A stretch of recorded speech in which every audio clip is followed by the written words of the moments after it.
Sobat Radar Malang TV, kali ini kita kedatangan 3 tamu spesial dalam rangka peringatan Hari Santri. Ada beberapa tema menarik yang akan kita angkat. Tema apakah itu? Jangan penasaran dulu karena pertemuan ini spesial. Kita awali dengan yang spesial juga.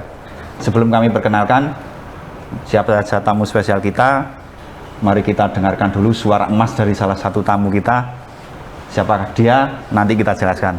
Monggo diawali dengan suara emasnya.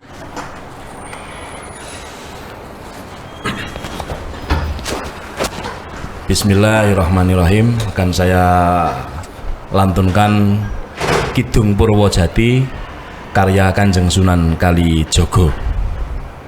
Jadi Kanjeng Sunan Kalijogo mengajarkan doa lewat tembang yang kita kenal sebagai Montrowedo atau Kidung Purwojati. Sebelumnya mari kita berfadilah Fatihah. Ziyadah Fatihah kepada Kanjeng Sunan Kalijogo. Katur dumateng Kanjeng Sunan Kalijogo, tuwin sedaya leluhuripun Kanjeng Sunan Kalijogo, guru-guru mulyanipun Kanjeng Sunan Kalijogo, garwa putrane Kanjeng Sunan Kalijogo, putra wayah tedhak turun pendherekipun Kanjeng Sunan Kalijogo, sing wis lahir, sing durung lahir, sing badhe lahir, sing bakal lahir, ingkang tasih sugeng sampun seda ila yaumil qiyamah. Al-Fatihah. A'udzubillahi minasyaitonir rajim. Bismillahirrahmanirrahim. Ar-Rahmanir-Rahim. Maliki yaumiddin. Iyyaka na'budu wa iyyaka nasta'in.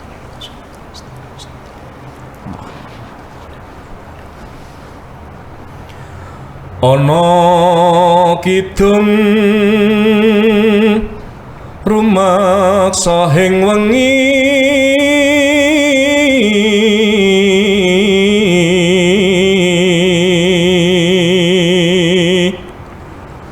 teguh hayu luputa ing lara luputa bilahi kabeh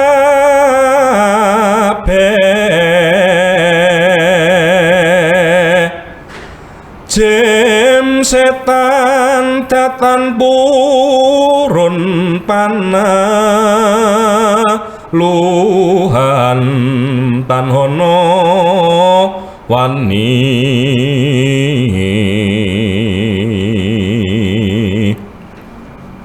miwah penggawe ala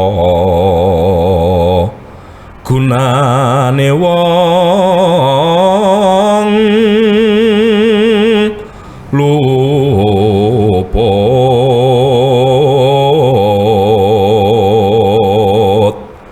geni satemahan tirta maling ado tanhono ngarah mring mami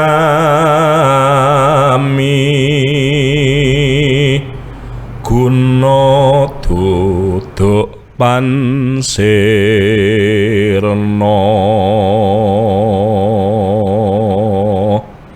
Al-Fatihah. Alhamdulillahirabbil alamin arrahmanir rahim. Iyyaka na'budu wa iyyaka nasta'in. Alhamdulillah adem Mas Tengati. Alhamdulillah. Ya, mudah-mudahan jadi pengiring doa ya Mas ya. Bisa jadi doa. Kebetulan kidung ini beliau selalu meminta almarhumullah almarhum Kiai Haji Agus Sunyoto semasa beliau ngasto dan membimbing kami di Lesbum PBNU di setiap saat-saat kegiatan, mengisi kegiatan itu sebelum beliau dakwah, sebelum beliau ular-ular tentang Islam Nusantara, sejarah dan apa-apa, ketika saya di situ hadir, beliau selalu meminta untuk memanjatkan doa melalui Kidung Purwojati itu. Ya, ternyata sudah dibocorin apa tema perbincangan kali ini adalah tentang Ki Agus Sunyoto oleh Mas Ki Adi. Jadi menjelang Hari Santri ini Radar Malang punya spesial edisi untuk memperingati Hari Santri dengan memuat cerita bersambungnya karya Kiai Ngabehi Agus Sunyoto. Nah, untuk membahas itu sudah hadir bersama kita Bapak Abu Muslih. Beliau adalah sahabat kental dari Kiai Ngabei Agus Sunyoto, kemudian Mas Zulfikar putra pertama dari beliau, dan yang barusan nembang atau ngitung adalah Ki Ardi, budayawan yang ngakunya muridnya. Iya, saya Beliau. tidak mengaku tapi banyak yang menyaksikan kalau saya santrinya Yai Agus. Oh, jadi sudah terbukti ya. Iya. Oke, untuk tahu siapa sebenarnya Kiai Ngabei Agus Sunyoto, ya sebenarnya di kalangan Les Bumi dan sudah banyak tahu, tapi ada beberapa hal yang sebenarnya luar biasa dan sangat spesial yang mungkin tidak semua orang tahu, bahwa beliau punya silsilah yang luar biasa gitu. Nah, salah satu yang tahu tentang silsilah itu adalah Bapak Abu Muslih. Nah, monggo bisa dijelaskan sesuatu yang spesial itu. Yeah. Bismillahirrahmanirrahim. Alhamdulillah, saya selama bergaul dengan beliau Mas Kiai Haji Ngabei Agus Sunyoto itu sering diajak untuk ziarah ke makam-makam leluhur beliau. Jadi sampai istilahnya saya mengenal atau mengetahui leluhur-leluhurnya Mas Kiai Ngabei Agus Sunyoto itu seperti leluhur saya sendiri. Nama lengkap beliau Kiai Ngabei Haji Agus Sunyoto. Iya. Jadi gelar Kiai dan Ngabei itu adalah warisan dari leluhur. Iya. Jadi bukan hanya dari masyarakat, tapi itu warisan. Di beliau ini lahir namanya Kiai Ngabei Agus Sunyoto, kemudian bapak beliau adalah Kiai Ngabei Amir Arifin. Kalau itu diruntut ke atas lagi, itu Bupati pertama Gresik, Kiai Tumenggung Pusponegoro. Kiai Tumenggung Pusponegoro ini ada prasasti di makam, di komplek makam makam Kiai Tumenggung Pusponegoro di Gresik itu. Nah, di dalam prasasti itu disebutkan bahwa Kiai Tumenggung Pusponegoro ini putranya Ki Ketip. Ki Ketip putranya Ki Gaib. Ki Gaib putranya Ki Muruk. Ki Muruk itu putranya Aryo Damar. Oh maaf, Ki Muruk putranya Aryo Terung. Aryo. Nah, ya. Nggih. Aryo Sengguruh, terus Aryo Terung, terus Aryo Damar. Ya. Aryo Damar ini kalau yang di dalam ketoprak disebut dengan Damar Wulan itu. Oh. Jadi beliau ini, Aryo Damar ini putranya Brawijaya V. Jadi kalau nama Ngabei itu adalah salah satu warisan dari Kiai Tumenggung Pusponegoro. Jadi putra keturunan-keturunan dari Kiai Pusponegoro itu gelarnya Ngabei. Sebentar Pak Abu, ini kan sejarah ya. Nggih. Boleh dijelaskan nggak, Ngabei ini istilah apa, Ngabei, biar kita paham. Oh iya. Nggih. Ngabei itu dari apa ya?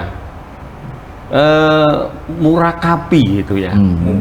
Mumpuni. Jadi murakapi, mumpuni, bisa memberikan apa kemaslahatan bagi kemanusiaan secara luas gitu. Jadi itu gelar bangsawan sejak Kanjeng Pusponegoro itu. Iya, iya, Pusponegoro. Kemudian Pusponegoro ke atas itu sampai kemudian Aryo Sengguruh. Aryo Sengguruh kemudian ke atas Aryo Terung. Aryo Terung ini adalah salah satu panglima Majapahit. Tapi kemudian beliau bergabung ke Demak, sehingga kemudian Demak menjadi berdiri kokoh dan menjadi besar. Kalau nama Kiai itu menurut Mas Kiai Ngabei Agus Sunyipto itu sudah ada sejak Majapahit. Nah, keturunan Aryo Damar yang di ketoprak disebut Damar Wulan, ya. itu gelarnya Kiai. Termasuk keturunan Aryo Damar yang ada di Bali, itu gelarnya juga Kiai.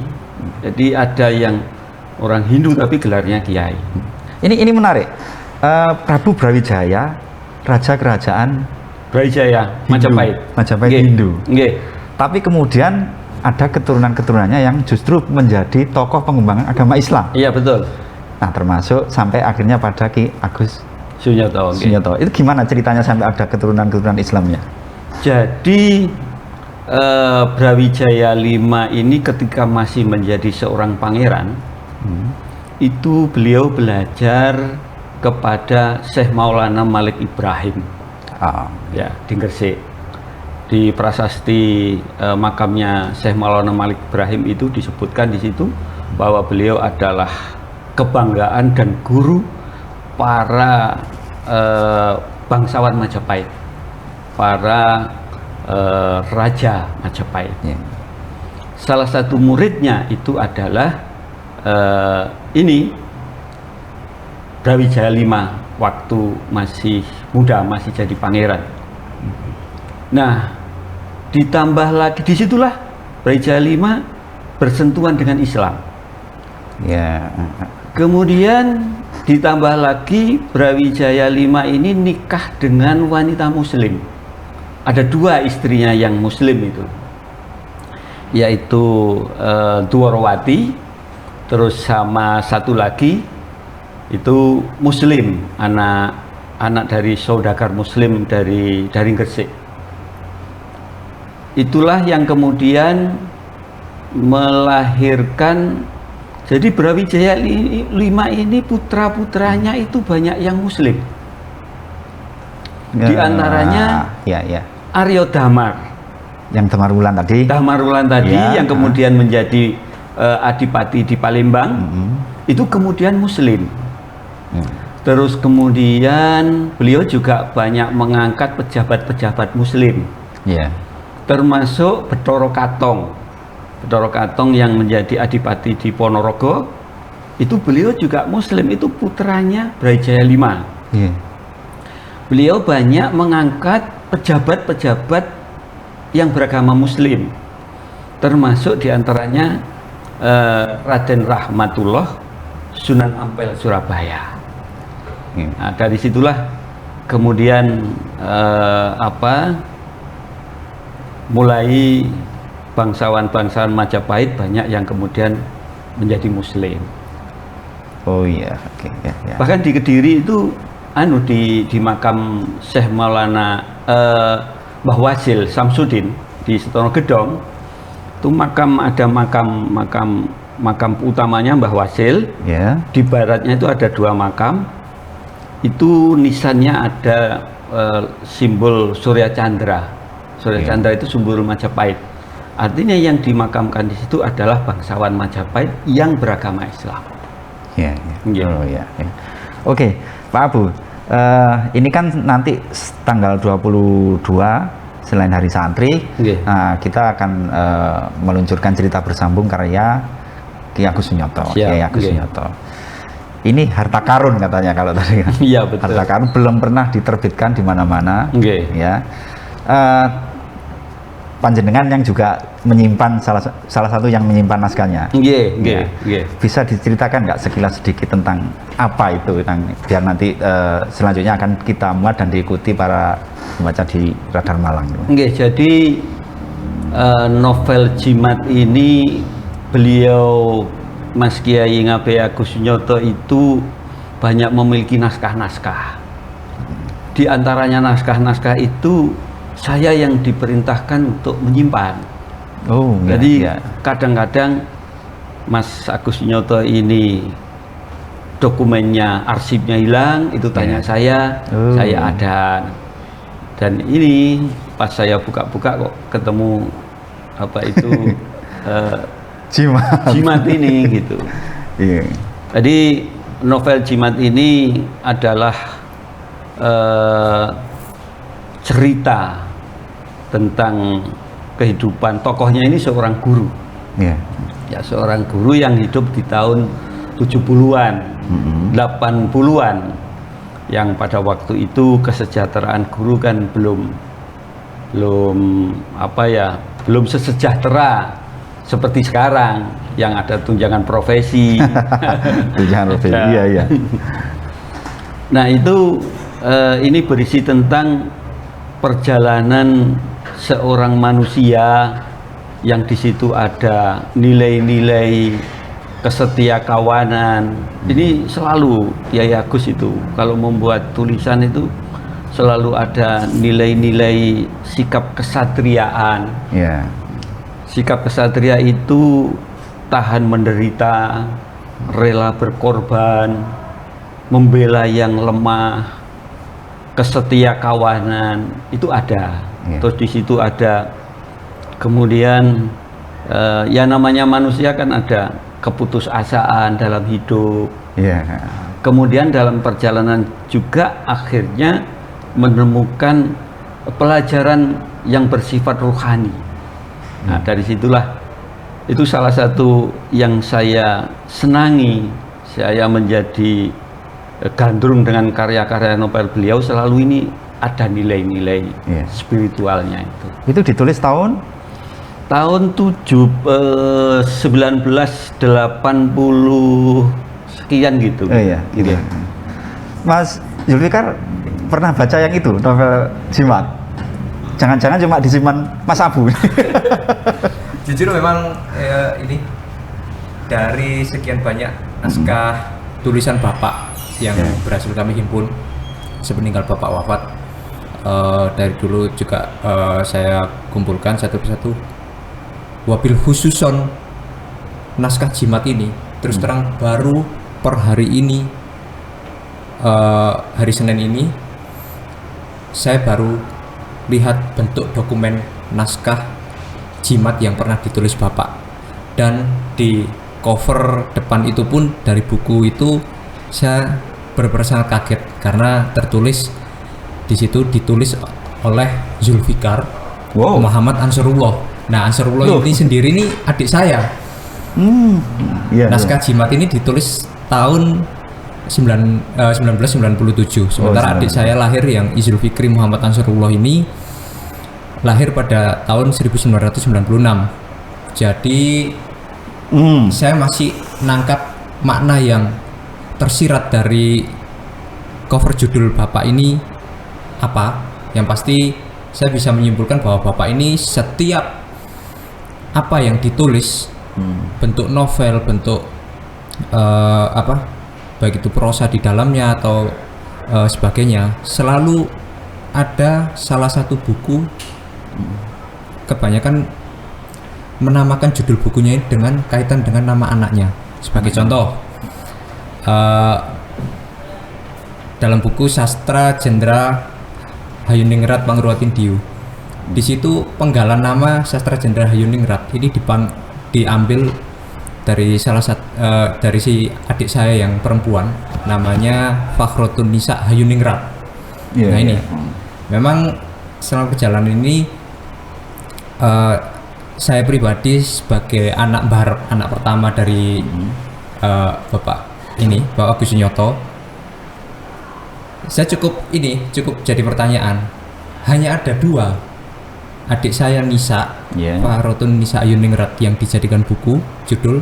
Yang kedua Gus Fikri, Izul Fikri Muhammad Ansarullah, memang tidak secara makna tertulis nama Izul Fikri, tapi di buku paling akhir karya Bapak, Pu Gajah Mada, Pu Gajah Mada 1, Gajah Mada 2, Gajah Mada 3 yang baru ditulis tahun 2019, 2020 hingga akhir 2020.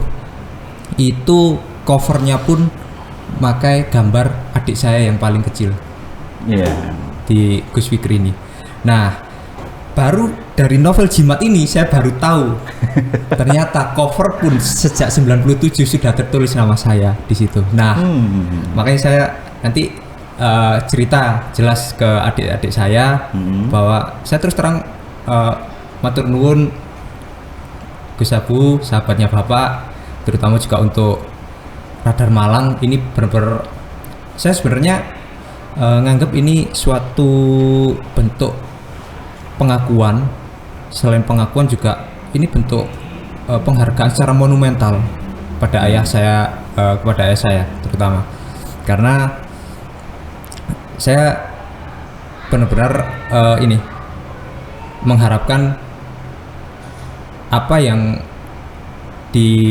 ditampilkan dalam novel tersebut dapat diambil makna positif, terutama untuk kalangan masyarakat yang nantinya dicantumkan di surat kabar di Radar Malang. Adapun terus terang secara profil Bapak kami, Bapak Agus Sunyoto ini, saya sangat percaya bahwa beliau ini bisa dibilang seorang pembaharu. Seorang pembaharu dalam arti kata kami yakin bahwa Bapak ini memang seorang yang wa husna hasanah wa rasatul anbiya, bahwa setiap ada peradaban baru, di situ pula pasti lahir ada pembaharu yang baru. Makanya sepeninggal Bapak ini saya berharap di negara ini khususnya ada pembaharu baru yang nantinya setidaknya miriplah dengan Bapak yang selama ini memang tidak pernah terekspos ke dunia luar, karena hanya kami secara keluarga saja yang bisa tahu. Kami pun juga ngikuti arahan Bapak untuk tidak terlalu mengekspos gimana sih kehidupan pribadi Bapak dalam menjalankan kehidupan sehari-hari. Terus terang Bapak ini orang yang sangat sederhana, kemana-mana naik motor. Sudah pasti semua sudah menyaksikan semuanya. Bahkan jika Bapak ini punya kewajiban untuk pelaporan harta kekayaan seperti ini, pejabat negara, kami dari keluarga bisa menjamin satu-satunya harta yang tercatat atas nama Bapak Agus Sunyoto ini hanya satu motor, dan itu kendaraan Honda Supra Fit tahun 2007. Untuk bangunan tanah, bangunan sekolah, pondok, musola, alhamdulillah semuanya sudah diwakaf oleh Bapak. Padahal dengan ketekunan beliau bisa saja menjadi kaya raya. Kami pun dari anak-anak beliau sama sekali tidak ditinggalkan bentuk warisan apapun dalam bentuk materi, tapi dalam bentuk ilmu, keteladanan dan terutama adab. Insya Allah kami selalu dibimbing oleh Bapak. Jadi gimana diajarkan kami cara patuh terhadap pemimpin suatu daerah, atau bahkan sampai level birokrat paling atas pun kami harus patuh dalam arti setiap kebijakan yang dikeluarkan oleh pemerintah wajib kami ikuti. Nah, apalagi untuk kaitan dari para ulama, wajib kami patuhi, kami taati, dan kami ikuti. Itulah yang dimaksud dengan tawaduk itu tadi. Jadi mungkin itu. Mungkin saya nambahkan ya. Saya itu kan mulai bersahabat dengan Mas Agus Sunyoto itu sejak tahun 1987. Waktu kami sama-sama jadi wartawan di Jawa Pos Biro Jakarta sampai akhir hayat beliau. Ketika beliau masih hidup, ya saya melihat biasa saja. Dalam arti karena saking dekatnya, karena berinteraksi sehari-hari, tidak melihat beliau sebagai sebuah sosok yang istimewa. Tapi baru ketika beliau ini wafat, baru terlihat, baru kita menyadari, oh ternyata Kiai Agus Sunyoto ini betul-betul luar biasa. Sampai kemudian ya saya sendiri juga sedang menulis buku tentang Mas Agus, beliau. ya, judulnya Kiai Ngabei Haji Agus Sunyoto sahabat dan guruku. Oh. Itu sedang dalam proses. Ya mudah-mudahan cepat jadi dan bisa menjadi pengetahuan untuk kita semua tentang sosok yang luar biasa ini. Iya. Ki Ardi, wah, ini budayawan muda kita. Bagaimana Anda melihat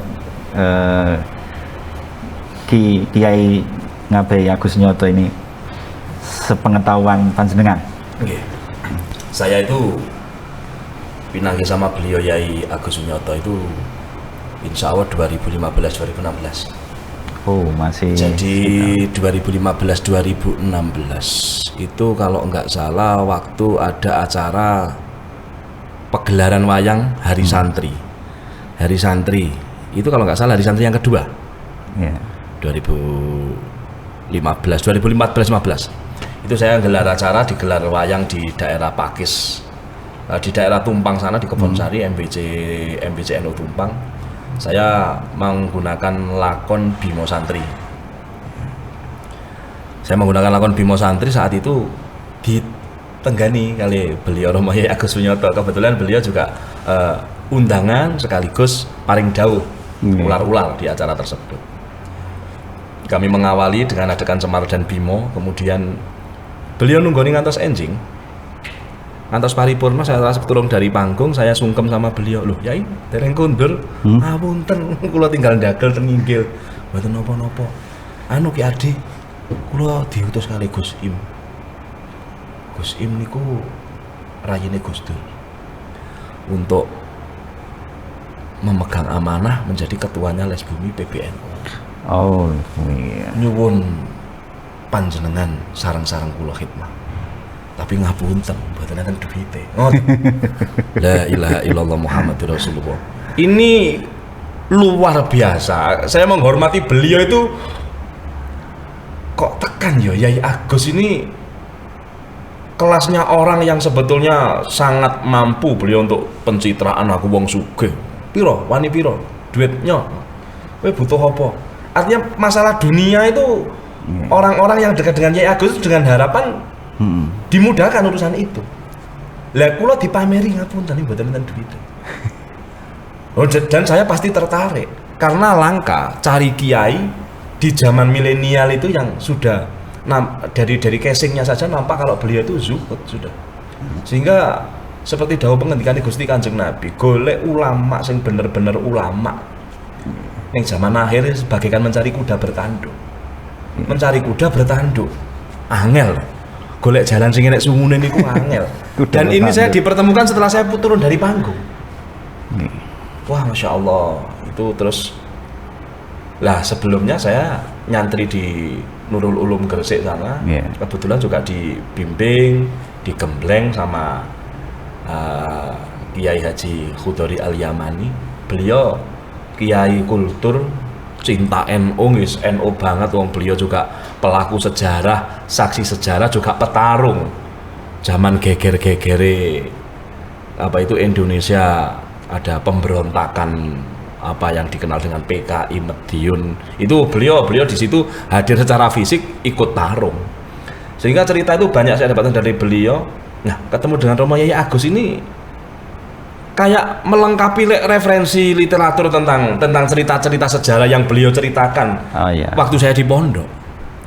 Dan saya di Gresik ketemu sama Romo Yai Agus Sunyoto. Ternyata setelah kami tahu beliau bersambung nasab, bersambung darah dengan Kanjeng Sunan Giri, dengan Eyang Pusponegoro, Kanjeng Sunan Kalijaga, itu secara jadi secara batin saya itu sudah corone seniman itu ekspresif dulu aja, sudah oke, sudah ini guru saya, sehingga saya langsung sami'na wa ata'na, ndak pakai berhitung atau berpikir maju mundur, ndak, sudah apa yang beliau perintahkan ngestakan dahulu dengan kemampuan dan kapasitas saya. Akhirnya saya berangkat ke Les Bumi, ya akhirnya kita dari sekian ratus orang-orang yang dipilih sama beliau, dikumpulkan sama beliau itu kados dikopiok gitu, kayak di apa namanya, di interi ya, gabah di interi. Jadi bukan juga tidak sedikit yang dibuang, juga tidak sedikit yang ditampung sama beliau. Beliau bagi kami adalah bapak kebangkitan yang mengumpulkan segala potensi putra bumi yang ada di Nusantara untuk dikenalkan kepada dadi wong Jawa aja cilik ati, dadi wong Indonesia aja cilik ati. Iki lho. Di Kutara Manawa Dharma Sastra, mbah-mbahmu mbiyen iki dudu wong gemen-gemen. Ya. Ada kasta Brahmana, kesatria, kemudian di situ ada Waisya, ada Sudra dan sebagainya. Diceritakan beliau, ndak usah cilik ati. Bahwa mbah-mbahmu biyen iki wong lek diomongni wong meletene kliwat. Untuk urusan negara jangan sekali-kali orang luar negara mau ikut campur.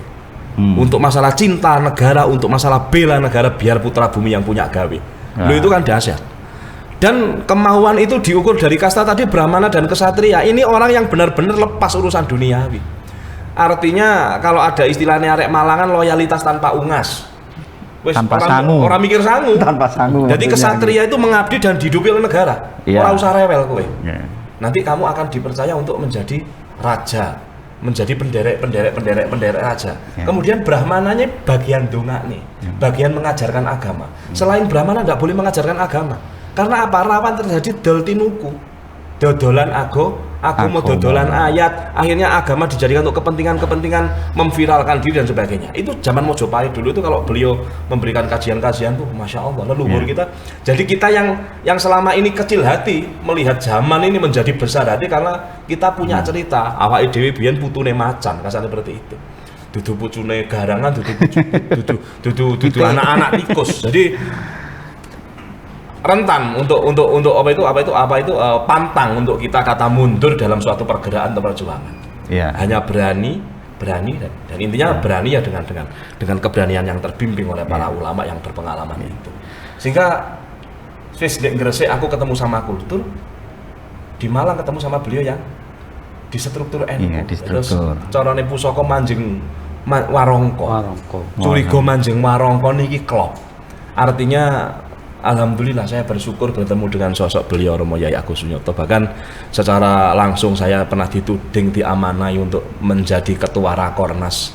Selama beliau memimpin ini ada beberapa kali Rakornas dan puncaknya di Rakornas Lesbumi PBNU di Pandaan Gahawilowatikta dengan perjalanan yang tentunya beliau ya seperti ketika mengajak saya tadi ngapunten mboten enten danane. Lah ini waktu di Wilwatikta juga gitu. Niki manajemenipun lillahi ta'ala. Jadi ngasih makan ribuan orang, bahkan yang bukan yang menjadi tanggung jawab kita. Namanya NU punya gawe di Pasuruan lagi, bisa dibayangkan itu. Akar rumputnya seperti apa. Niku kita yang ngafir makannya. Masya Allah. Jadi beliau tuh ngajarkan kepada kita yo kamu punya kepercayaan itu buktinya di perilaku kamu. Artinya apa kamu punya kepercayaan, apa kamu punya adek-adek, apa kamu punya jati diri, jangan hanya ngomong, praktekkan. Di situ kamu orang itu bermutu dan tidaknya itu nampak. Jadi ya benar-benar terjadi. Itu penuh dinamika, penuh cerita, dan ini ikhtiar terakhir dari saya juga pengurus Lesbumi PBNU. Ini ikhtiar terakhir bersama teman-teman Lesbumi PBNU nanti akan mengikhtiarkan Lesbumi kembali ke kita menjadi badan otonom. Ya. Sekarang kan masih lembaga. Jadi banyak yang menjadi serimpetan juga dalam di tubuh Lesbumi sendiri. Sekarang pertanyaan coro bodon atau coro gampangannya di warung-warung kopi kalau kita ngobrol, apa itu jeleknya kalau dari lembaga menjadi badan otonom? Dan apa sih kelemahannya kalau dari lembaga menjadi bahan otonom? Saya dari bahasan yang paling sederhana itu saja, dari lembaga menjadi badan otonom ini sudah menuju ke baik, menuju pada peningkatan lebih baik. Jadi tidak perlu dihalang-halangi lah.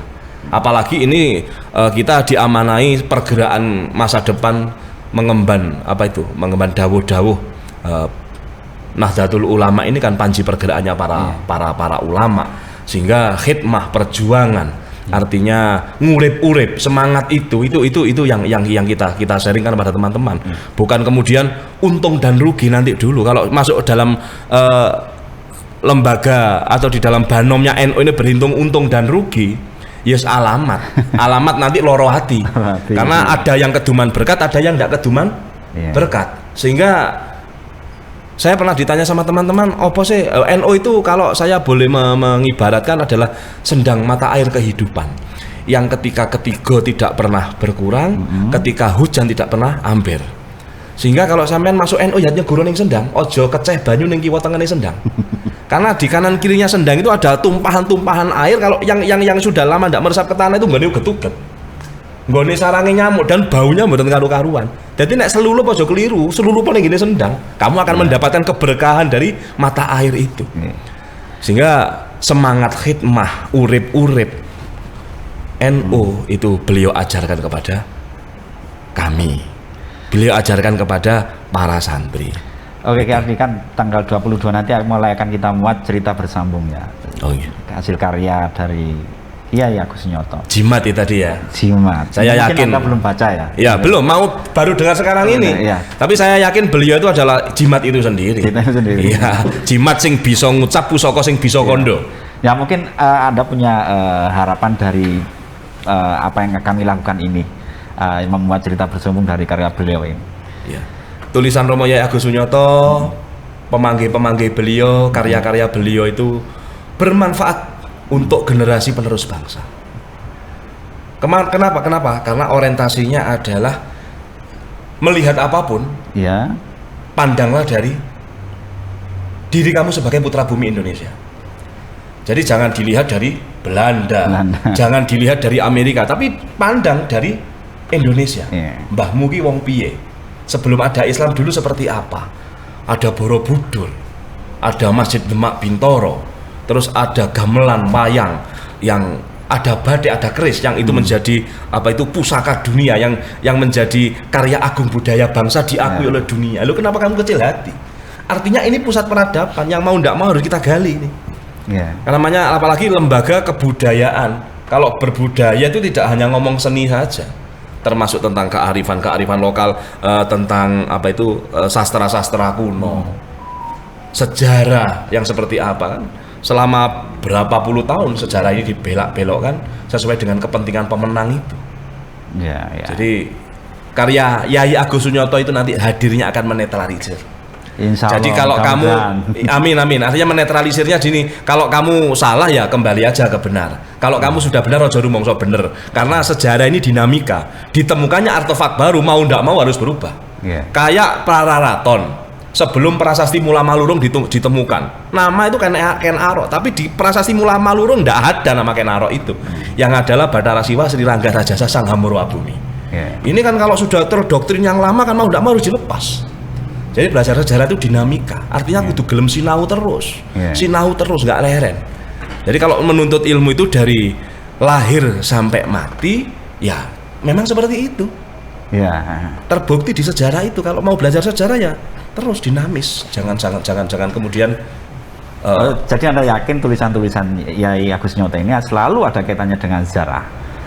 Beliau berbicara dengan data. Wah, iya. Beliau berbicara dengan data, dan data yang beliau miliki ini langka. Karena salah satu sumber datanya dengan semedi. Dengan bertemu dengan para pelaku-pelakunya yang sudah tidak berjasad manusia lagi. Namun tetap dikuatkan dengan data-data sumber yang ada. Jadi penguatannya di itulah. Kita sebagai kaum santri, masa kiai kita bilang A mau kita bantah. Kalau kiai A ya A, kalau B ya B. Lah itu yang ada di pesantren kan seperti itu, Pak. Sehingga sejarah yang disampaikan oleh beliau ini selain datanya sumber kuat, ditambahi dengan di budayanya orang-orang NU itu bahwa hidup itu bagi para kekasih, bagi para pejuang fisabilillah, berjuang jalan Allah, tidak ada kematian. Hidup saja dan masih dapat rezeki, dan itu dibuktikan dengan penguatan kita tadi, Atlas Wali Songo, Gajah Mada, resolusi jihad. Jadi spirit cinta leluhur itu akan menjadikan kita satu, karena dengan mengetahui bahwa leluhur kita ini satu, maka kerukunan itu mudah terjalin.